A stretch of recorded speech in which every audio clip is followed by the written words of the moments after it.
ها اوس د عرب ملکونو نه پس چې کوم دی د یورپ نمبر شروع شو. یورپ والدان تیار ساتي.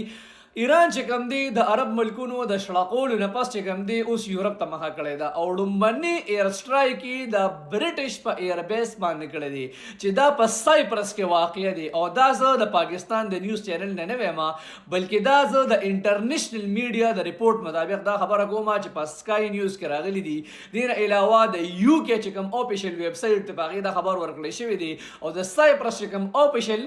نیوز چینل په هغه کې هم دا خبر ورکړل شوی دی چې د ایران طرفنا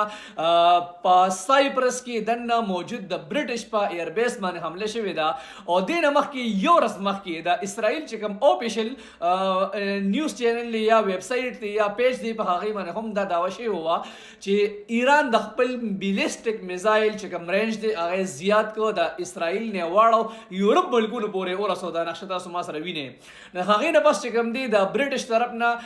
اعلان شوی وګو پرس کا ایران سره اونچ نیچ حرکت وګو نو موږ پوره جواب ورکو یا منګه د ایران د حرکت نه مخکې خپل چې کوم دی خبره حمله کول غواړو نو هغوی به حمله کوله یا به چې کوم دی کاروي کوله چې ایران به مخکې سره چې کوم دی ایر سټرایک وکړو. خو د ایران د انټرنیشنل میډیا نه دې وخت څخه خبر نه راغلی خو ټول برټش میډیا او یورپین میډیا چې کوم دی دا دعوه کوي چې د ایران طرف نه موږ حمله شوې ده او اوس په د برټش طرف نه هم چې کوم دی په ایران باندې حمله کیږي.